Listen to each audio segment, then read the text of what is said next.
स्वर सुधा मंच पर आप सभी का स्वागत है। आज सुनिए हिंदी साहित्य जगत की जानी मानी लेखिका नीरजा हेमेंद्र की कहानी मेरे साथ तुम हो। बहुत अच्छा व बड़ा परिवार है। एक देवर, दो नंदे, साथ ही सास ससुर हैं। मम्मी बुआ को बता रही थी। अवसर मेरा विवाह तय होने से संबंधित था। अभी लड़के वाले मुझे देखकर गए हैं।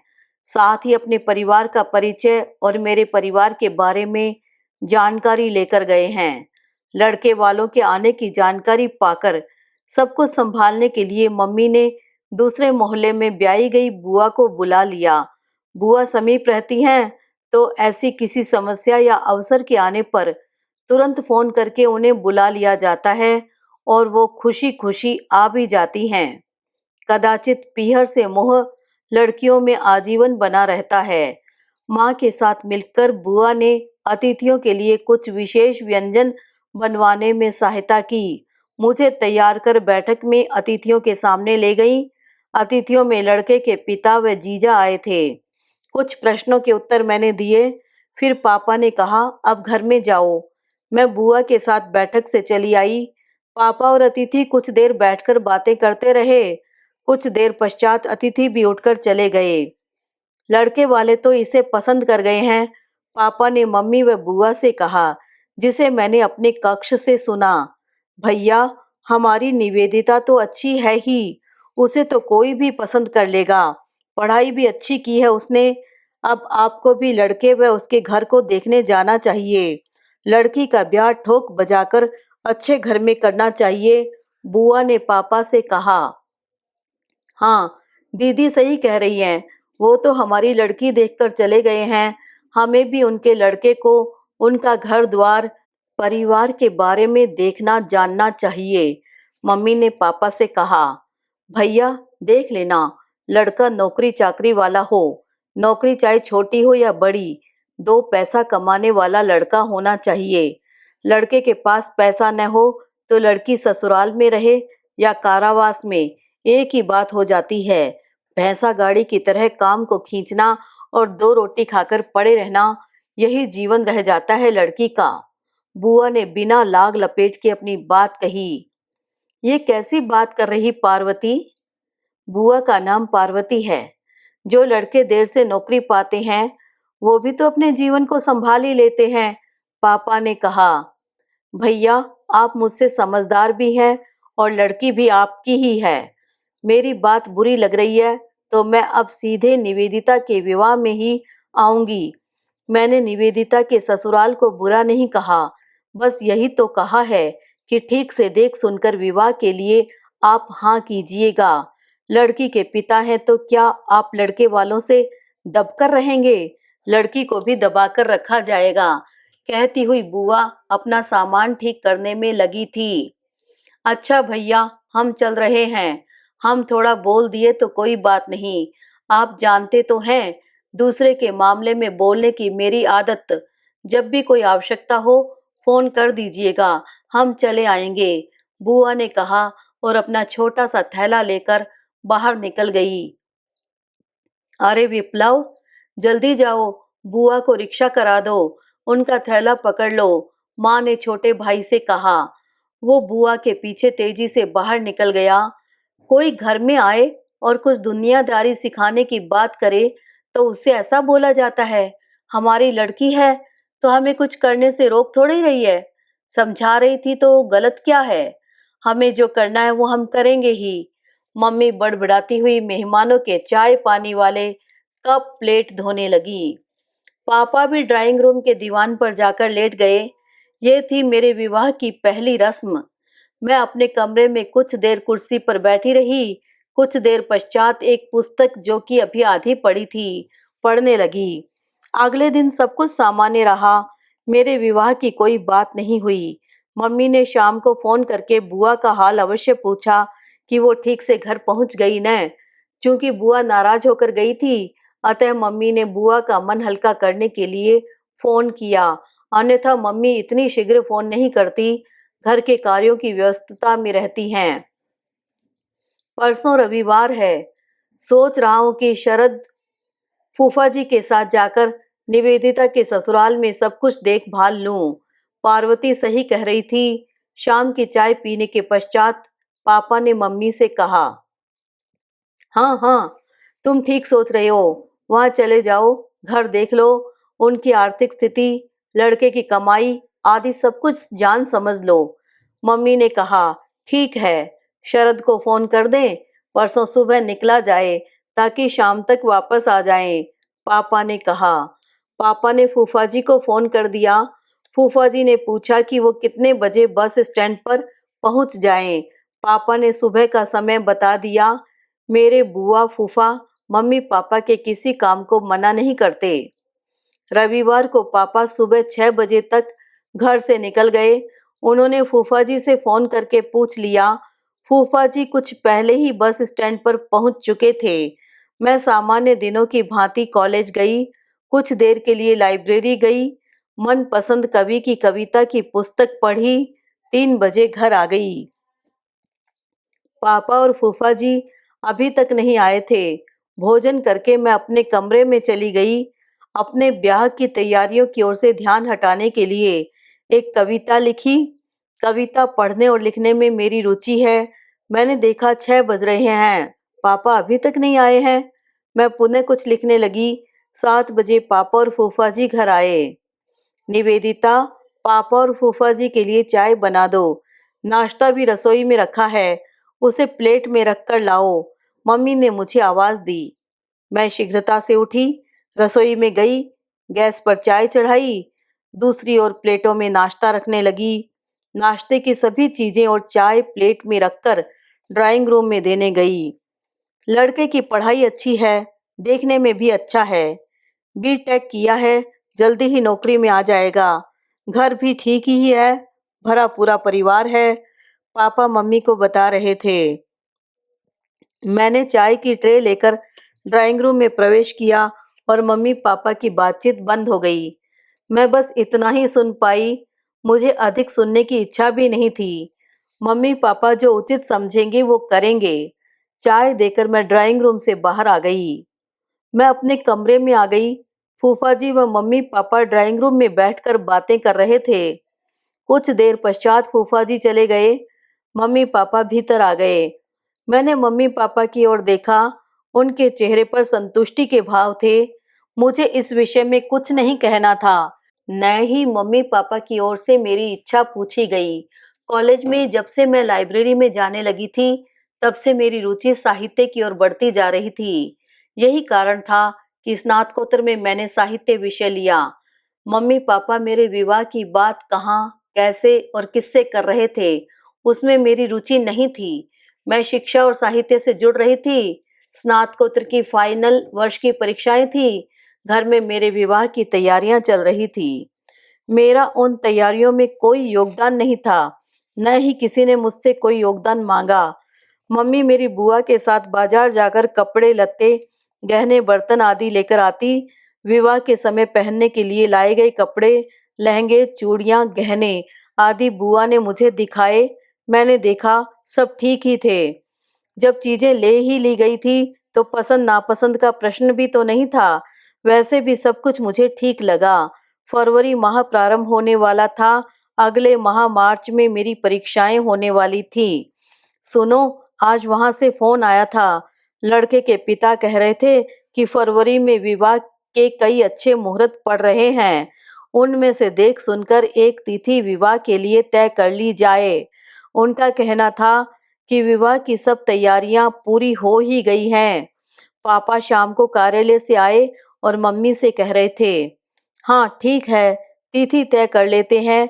आप और बहनोई जी चले जाएं और मिल बैठकर तिथि तय कर लें। चाहे तो वे लोग ही यहाँ आ जाएं और बात तय हो जाए। मम्मी ने पापा से कहा। मैंने उनकी बातें सुनी और मुझे ऐसा प्रतीत होने लगा जैसे मेरी शिक्षा अधूरी रह जाएगी। पापा, मार्च में मेरे पेपर हैं। मेरी परीक्षा हो जाए तब मेरे विवाह की तिथि तय कीजिए। मैं स्नातकोत्तर तो पूरी कर लूं, मैंने पापा से कहा। मम्मी पापा का चेहरा देखने लगी। पापा कुछ सोचने की मुद्रा में दिखे और अपने कमरे में चले गए।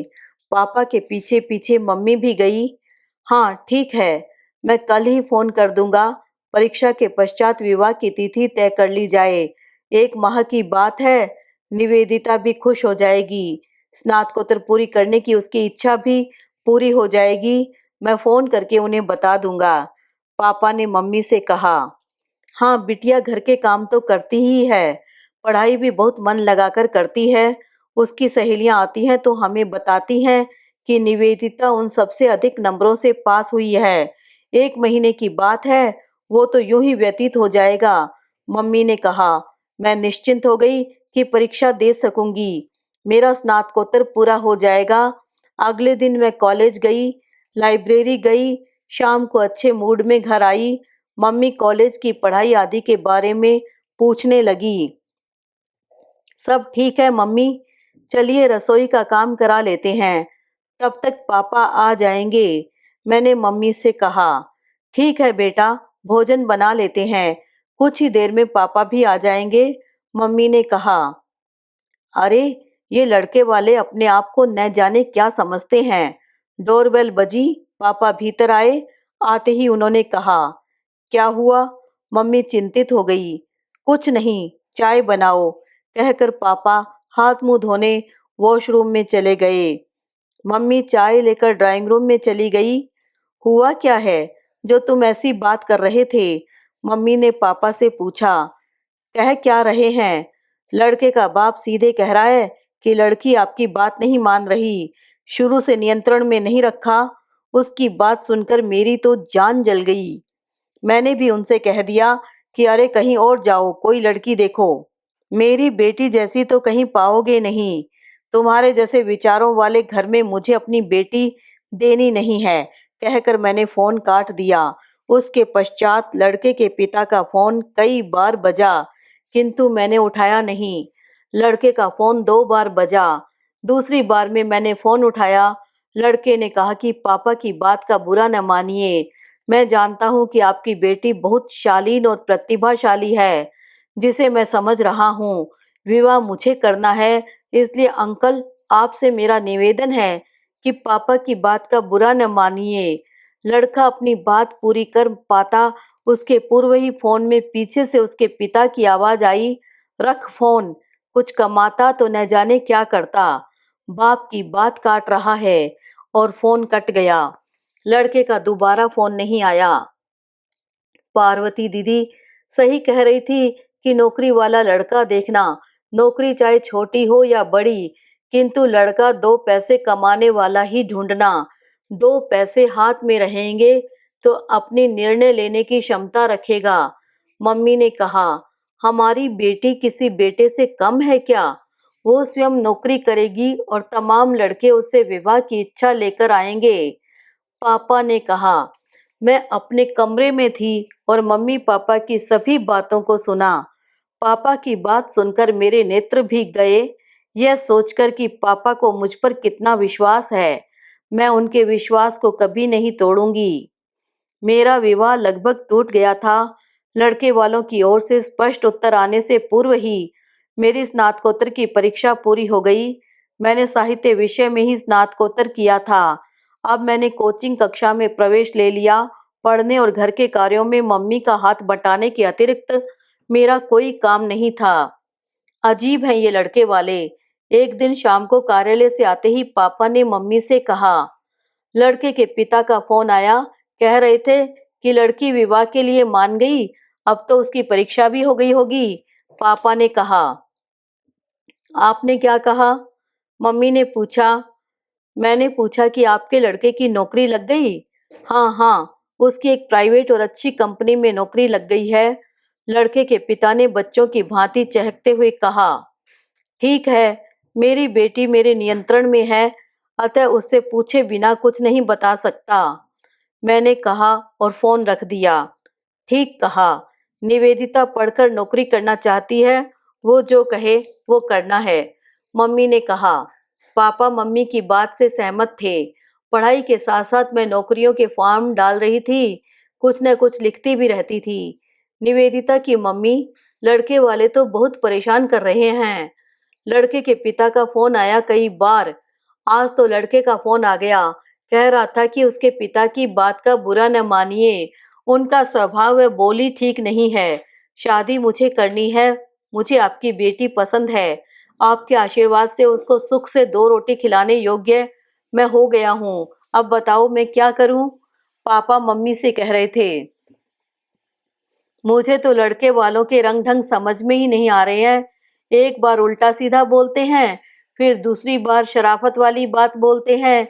मम्मी ने कहा, लड़का तो बहुत रिरिया रहा था। कह रहा था कि शादी करेगा तो निवेदिता से, नहीं तो करेगा ही नहीं। बताओ क्या करें? पापा ने मम्मी से कहा। अब तुम समझ लो, निवेदिता से पूछकर ही कुछ करना। मम्मी ने कहा। मैं मम्मी पापा की सभी बातें सुन रही थी। इन बातों में, इन चर्चाओं में मेरे अपने कोई विचार नहीं थे। भले ही ये सभी बातें मेरे जीवन से संबंधित थी, किंतु मैंने सब कुछ मम्मी पापा पर छोड़ दिया था। मैं अपनी शिक्षा, नौकरी की तलाश व लेखन में मग्न थी। अब प्रतिदिन लड़का फोन कर रहा है, कह रहा है कि उसके घर के सभी सदस्य इस विवाह के लिए तैयार हैं। आप लोग तिथि तय कर लीजिए। मुझे निवेदिता के अतिरिक्त कुछ नहीं चाहिए, दान दहेज कुछ नहीं चाहिए। अब बताओ मैं क्या करूं? आज भी पापा कार्यालय से घर आए तो यही कह रहे थे। ऐसा करो, जब कुछ समझ में न आए तो अगले अवकाश में ननद नंदोई जी को बुला लो। उनसे इस समस्या पर बात हो जाएगी। वे उचित राय देने में सहयोग करेंगे। मम्मी ने पापा से कहा, ठीक है, उनको फोन कर देंगे कि आने वाले संडे को वे दोनों आ जाएं। पापा ने कहा। संडे को बुआ जी फूफा जी के साथ आई। सभी लोग पापा के कमरे में बैठे थे। उनमें क्या बातें हो रही थी, मेरी जानने की इच्छा नहीं थी। मेरे माता पिता मेरे लिए जो अच्छा होगा वो ही करेंगे। मैं अपने कमरे में आकर लेट गई। मन नहीं लग रहा था तो एक उपन्यास पढ़ने लगी, जो कुछ दिनों पूर्व ही लाइब्रेरी से निकलवा कर लाई थी। बुआ और फूफा को मम्मी ने शाम का भोजन कराकर जाने दिया। समय अपनी गति से चल रहा था। मैंने कुछ नौकरियों के फॉर्म भरे थे। उनमें से एक नौकरी का परिणाम आया, जिसमें मैं सफल हो गई थी, किंतु मेरा साक्षात्कार शेष था, जिसकी तिथि नहीं आई थी। निवेदिता, वो लोग जो तुम्हें देखने आए थे, तुम तो जानती हो बेटा कि उनके व्यवहार से परेशान होकर मैंने रिश्ता तोड़ दिया था। अब लड़का नौकरी में आ गया है। बार बार उसका फोन आ रहा है। कहता है कि विवाह करेगा तो निवेदिता से करेगा, नहीं तो विवाह ही नहीं करेगा। अब तुम ही बताओ बेटा, हम उसे क्या उत्तर दें? कुछ समझ में नहीं आ रहा है। पापा ने मुझसे कहा। जैसा आप उचित समझें पापा। 2 दिनों पश्चात मेरा साक्षात्कार है और मुझे जाना है। मैंने पापा से कहा, आज ही लेटर मिला है, पर्यटन विभाग के मुख्यालय में जाना है। मैंने पापा से कहा। मेरी बात सुनकर पापा चुपचाप वहां से चले गए। मैंने मम्मी के साथ रसोई में थोड़ा हाथ बटाया। मम्मी ने कहा कि जाकर साक्षात्कार की तैयारी करो, तो मैं अपने कमरे में चली गई। मेरे विवाह का जो भी निर्णय हुआ हो, घर में मुझे उन बातों से कोई लेना देना नहीं था। बस मुझे आजकल की ऋतु बहुत अच्छी लगने लगी थी। अक्टूबर माह प्रारंभ हो चुका था।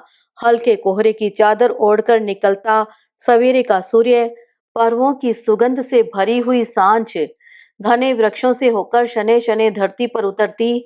मैं घर की छत से ऋतुओं के बदलते रूप का आनंद लेती। दिन का मौसम भी कम मनोरम नहीं होता।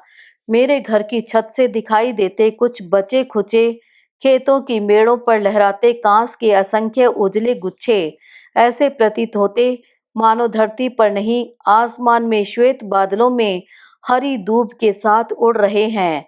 घर की छत पर लगे रंग बिरंगे पुष्पों, पत्तियों पर भोर में श्वेत ओस की बूंदें मोतियों की भांति चमकती। हल्की धूप की किरणों की चमक आते ही वे छुप जाती, पुनः अगले दिन की भोर में आने के लिए। कुछ वर्ष पूर्व इन स्थानों पर खेत ही खेत थे। अब तो खेत समाप्त होते जा रहे हैं और इन स्थानों पर घर बनते जा रहे हैं। फिर भी कुछ प्राकृतिक सौंदर्य शेष है, जिसे देखकर हृदय पुलकित हो जाता है। युवा विद्यार्थी दिनों के ऐसे ही मनोरम क्षणों में मेरे दिन व्यतीत हो रहे थे। मैं अपना अधिकांश समय और ध्यान पढ़ाई पर दे रही थी। वार्षिक परीक्षा का परिणाम आने के पश्चात निवेदिता के विवाह की तिथि तय करनी होगी। लड़का कह रहा है कि वो निवेदिता को खुश रखेगा। आज ही लड़के का फोन आया है। पापा मम्मी से कह रहे थे उसके माता पिता निवेदिता के साथ कहीं बुरा व्यवहार करें तब हम क्या करेंगे? मम्मी ने चिंतित होते हुए पूछा। लड़के से मैंने पूछा तो वो कह रहा था कि निवेदिता को किसी प्रकार से परेशानी हुई तो उसे लेकर वो अलग रहने चला जाएगा। वह यह भी बता रहा था कि इस समय उसके माता पिता सभी निवेदिता से विवाह करने के लिए तैयार हैं। पापा ने कहा। अप्रैल में मेरा विवाह हो गया। मैं परीक्षा उत्तीर्ण कर चुकी थी। नौकरी का एक साक्षात्कार भी दे चुकी थी, जिनका परिणाम आना शेष था। ससुराल के दिन वैसे ही कट रहे थे जैसे अपनी सहेलियों से सुना था, कुछ खट्टे कुछ मीठे। मम्मी के घर आती तो वापस ससुराल जाने का मन नहीं होता, किंतु वही मेरा अपना घर था। यहाँ तो सब कुछ पराया था, अतः माता पिता को विदा करना ही होता और मुझे जाना ही होता। 5 माह ससुराल आए हो चुके थे। अब मैं दूसरी बार मम्मी के घर जाने वाली थी। 2 दिनों पश्चात मुझे जाना था। अवसर था भाई दूज का। मैं अपने कुछ कपड़े और आवश्यक वस्तुएं पैक कर चुकी थी। शाम को हर्ष, मेरे पति, समय से कार्यालय से घर आ गए। क्या हुआ? आज कार्यालय में काम कुछ अधिक था क्या? हर्ष का उतरा चेहरा देखकर पानी का गिलास पकड़ाते हुए मैंने पूछा। नहीं, हर्ष ने संक्षिप्त सा उत्तर दिया। तो आज चेहरा क्यों उतरा हुआ है? मैंने कहा। क्योंकि मैंने महसूस किया कि जैसे हर्ष के चेहरे की पूरी ऊर्जा किसी ने निचोड़ ली है। तुम्हें हर समय मेरा मजाक उड़ाना अच्छा लगता है? मैके जाने की खुशी मना रही हो तो उसे ही मनाओ, मुझसे कोई बात न करो, हर्ष ने बेरुखी से कहा। मैं अचंभित थी। इस प्रकार की बात तो मैं हर्ष से बहुत कम करती हूँ। आज न जाने कैसे उसका उतरा हुआ चेहरा देखकर बोल दिया। रात तक इस रहस्य से पर्दा उठ ही गया जो हर्ष मुझसे छुपा रहा था। जब से बहू आई है तब से कोई अच्छी बात घर में नहीं हुई। हट करके इसने इस लड़की से विवाह कर लिया। आज उसकी रही सही नौकरी भी छूट गई। ड्राइंग रूम में ससुर से बातें कर रही अपनी सास के स्वर सुनकर मैं पत्थर की भांति जम सी गई। मेरे 2 दिन ससुराल में किस प्रकार कटे इसे मैं ही समझ सकती हूँ। हर्ष ने मुझसे 1-2 शब्दों हाँ हूँ के अतिरिक्त कोई बात नहीं की। तैयार हो जाओ, तुम्हें मायके जाना है, मैं चलकर बस में बैठा दूंगा। हर्ष ने ऐसे कहा जैसे उसकी नौकरी मेरे कारण चली गई। तुम मेरे साथ नहीं चलोगे? मैंने पूछा। नहीं, और हाँ, जब जी चाहे आ जाना।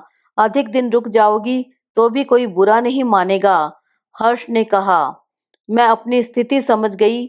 हर्ष मुझे बस में बैठाकर घर चला आया। भरे मन से मैं माँ के घर पहुंची। बेटी, तुम अकेली आ गई? दामाद जी साथ नहीं आए? मम्मी ने मेरा बैग अंदर कमरे में रखते हुए पूछा। माँ के प्रश्न का कोई उत्तर मैंने नहीं दिया। निवेदिता, हाथ मुंह धोकर भोजन कर लो बेटा, तत्पश्चात थोड़ा आराम कर लो। और हाँ, 2 दिन पूर्व तुम्हारा एक लिफाफा आया है।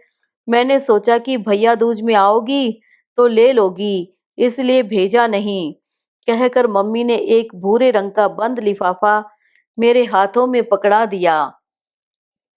निराश मन से मैंने लिफाफा पकड़ लिया, यह सोचकर किसी परीक्षा का बुलावा होगा। लिफाफा खोलकर देखा तो सहसा विश्वास नहीं हुआ। मेरी नौकरी का नियुक्ति पत्र था। क्या है बेटा? मेरे चेहरे के बदलते भावों को देखकर मम्मी खुश लग रही थी।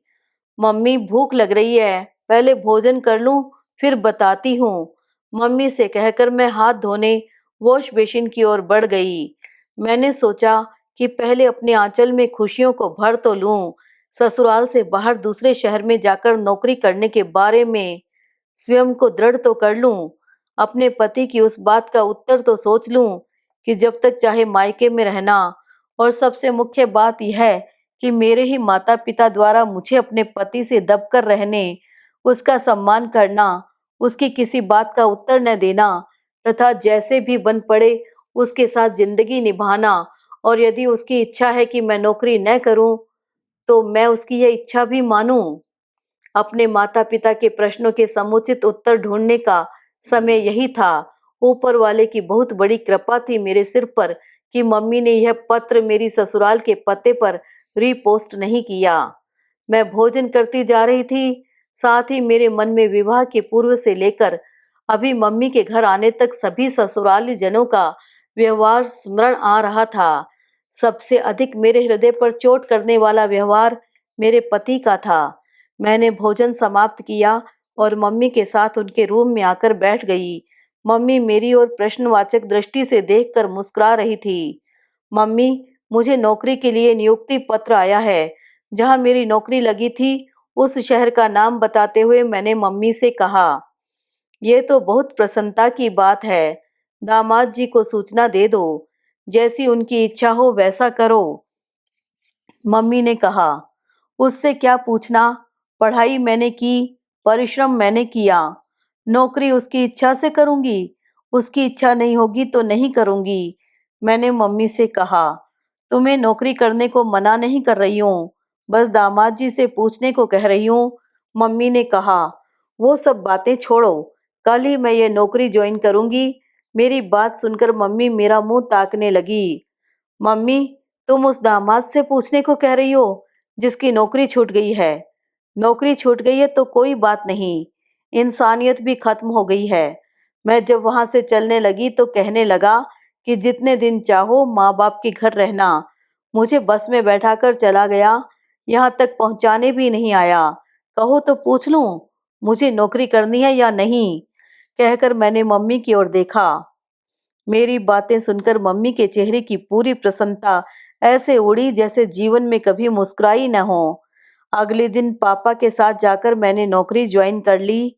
बेटा, तुम आराम से चिंता रहित होकर नौकरी करो, किसी से पूछने की आवश्यकता नहीं है। तुम खुश रहो, अपने परिश्रम से तुमने जो कुछ हासिल किया है उसकी खुशियां मनाओ। पापा मेरे साथ बस में बैठे थे और मुझे समझा रहे थे। कदाचित मम्मी ने उन्हें सारी बातें बता दी थी। पापा की बातें मैं सुन रही थी। अब मुझे समझ में आया कि महिलाओं की आत्मनिर्भरता को क्यों इतना महत्व दिया जा रहा है। मैं आधे घंटे का सफर बस से तय करने के पश्चात कार्यालय में थी। शाम को तुम्हें लेने आ जाएं बेटा? पापा ने पूछा। नहीं पापा, मैं आ जाऊंगी। मैं आपकी बड़ी बेटी हूँ और मुझे बड़ों की तरह रहना होगा। जहाँ आपके सहारे की आवश्यकता होगी वहां मैं आगे बढ़कर सहारा मांगूंगी, मैंने पापा से कहा। पापा मेरी ओर देखकर मुस्कुराने लगे। उनके चेहरे पर गर्व के भाव थे। ज्वाइनिंग करने के पश्चात मैं नियमित रूप से कार्यालय जाने लगी। 2 सप्ताह व्यतीत हो गए। ससुराल से किसी का फोन नहीं आया। मेरे पति ने कभी हाल नहीं पूछा। सहसा एक दिन मेरे पिता के पास मेरे ससुर का फोन आया। उन्हें बहुत शिकायत थी कि बहू को नौकरी करा रहे हैं और उन्हें बताया नहीं। वे ये भी कह रहे थे कि बहू के वेतन के बारे में भी कोई जानकारी हम लोगों ने उन्हें नहीं दी, आदि आदि। पापा, आप उनसे स्पष्ट कह दीजिए कि मुझे उनसे अब कोई रिश्ता नहीं रखना। इंसान को परखने के लिए पूरी उम्र बर्बाद करने की आवश्यकता मैं नहीं समझती, मैंने पापा से कहा। तुम्हारी बात सत्य है, हम सब तुमसे सहमत हैं, किंतु लड़के ने तो कुछ नहीं कहा। पापा ने मुझे ससुराल वालों के पक्ष में समझाना चाहा। पापा, मैं बार बार कह रही हूँ, उसकी नौकरी छूटने से मुझे समस्या नहीं है। आपका दामाद मुझे समझा सकता था।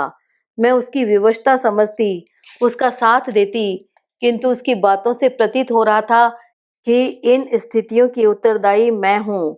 मैं ऐसे आदमी के साथ जीवन बर्बाद नहीं कर सकती जिसने विवाह के पहले कहा था कि बुरे समय में वो मेरे साथ रहेगा। वो साथ क्या रहेगा जो स्टेशन पर छोड़कर मुझे चला गया। मेरा मूल्यांकन मेरी नौकरी और सैलरी देखकर लगाएंगे। मैं बिकाऊ नहीं हूँ पापा। अच्छा या बुरा जैसे भी हो, मैं अपना जीवन संभाल लूंगी। एक बार मैंने आप सबकी बात मानकर विवाह कर लिया था। अब प्लीज पापा, आप मेरी बात मान लीजिए। मुझे भी थोड़ा जी लेने दीजिए, मैंने पापा से कहा। मम्मी भी वहीं थी।